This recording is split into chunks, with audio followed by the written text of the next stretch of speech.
अस्सलाम स्टूडियो में बात करेंगे सिजेरियन सेक्शन की। What is caesarean section? It is a surgical procedure which is perform to deliver a baby via transabdominal route. होता क्या है? Involves the delivery of foetus through a direct incision in both the abdominal wall as well as on the uterus.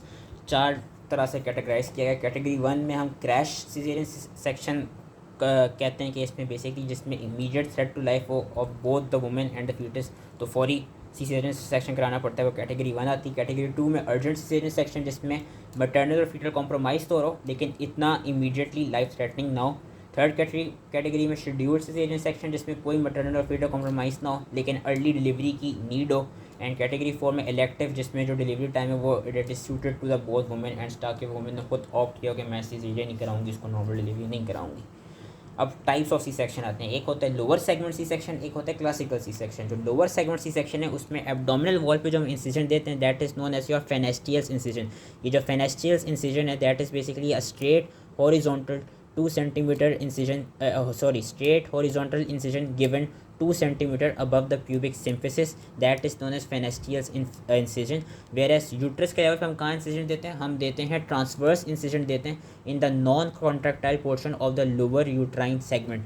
के abdomen को पहले incise किया horizontally, straight horizontal, फिर uterus में जाके यूट्रस में हमने क्या किया? यूट्रस में हमने जो उसका लोअर पार्ट था, लोअर नॉन कॉन्ट्रैक्टाइल सेगमेंट था, उसमें ट्रांसवर्स इंसिजन दिया एंड देन हम फीटस को डिलीवर कर लेते हैं। एडवांटेजेस डिसएडवांटेजेस क्या हैं? एडवांटेजेस ये हैं कि सुपीरियर कॉस्मेटिक रिजल्ट, कॉस्मेटिकली एक वो बेटर लगता है, reduced blood loss and reduced adhesion formation and a trial of labour in subsequent pregnancy is safe. कि अगर जब नेक्स्ट प्रेगनेंसी होगी अगर उसमें नॉर्मल लेबर भी कराना हो तो वो सेफली हो जाएगा। डिसएडवांटेजेस क्या है? अब सिंस लोअर यूट्राइन सेगमेंट में इंसिजन दिया है तो lower uterine segment must be developed, foetus must be in a longitudinal lie. अगर ऑब्लिक या ट्रांसवर्स लाई में होगा तो मोस्ट प्रॉब्ली नहीं हम करा सकते lower segment C section and risk of bladder injury होता है। इंडिकेशंस क्या क्या हैं लोअर सेगमेंट सी सेक्शन की? कोई प्रीवियस सी सेक्शन हुआ, fetal distress हो, placenta previa हो, severe preeclampsia हो and failure to progress in labor or due to malpresentation, obstruction, malposition और breech presentation.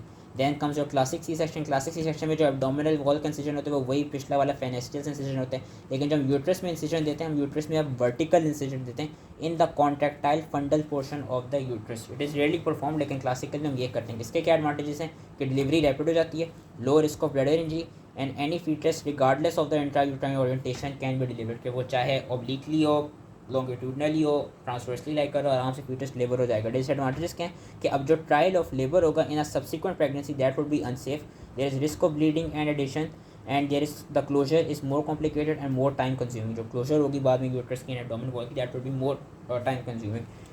किन किन कंडीशंस में कराते हैं क्लासिक सी सेक्शन? जब प्री टर्म डिलीवरी हो with poorly formed lower segment, anterior placenta previa with abnormal vasculature of the lower uterine segment, elective caesarean hysterectomy करानी हो, ट्रांसवर्स लाई हो फीटस का with ruptured membranes, postmortem caesarean delivery हो कि let suppose if the foetus is viable, के अम्मी तो मर गई हैं लेकिन पोस्टमार्टम करना है, बच्चा वाइबल है अभी भी, तो postmortem caesarean delivery. And structural abnormality of the uterus अगर कोई हो देन हम क्लासिक सी सेक्शन कराते हैं। कॉम्प्लिकेशंस क्या होती हैं ओवरऑल सी सेक्शन की? Intra operative complication like anaesthesia related, uterine laceration, haemorrhage, bladder की injury, hysterectomy. Post operative complications like endometritis, wound infection, pulmonary atelectasis, venous thromboembolism और UTI. And long term effect क्या होते हैं कि जो subsequent pregnancies होंगी उसमें हायर रिस्क होगा यूट्राइन रप्चर का, प्लासेंटा प्रीविया का, प्लासेंटा एक्रेटा का एंड एंटीपार्टम स्टिलबर्थ का। एंड क्या कहते हैं अगर तो मल्टीपल सी सेक्शन हो गए तो उसमें एक्सेसिव ब्लड लॉस का रिस्क बढ़ जाता है, difficult delivery by of the neonate, dense adhesions बनती हैं एंड वीनस थ्रोम्बोएम्बोलिज्म हो सकते हैं। So that was all related to caesarean section. I hope ये समझ आ गया हो। Thank you.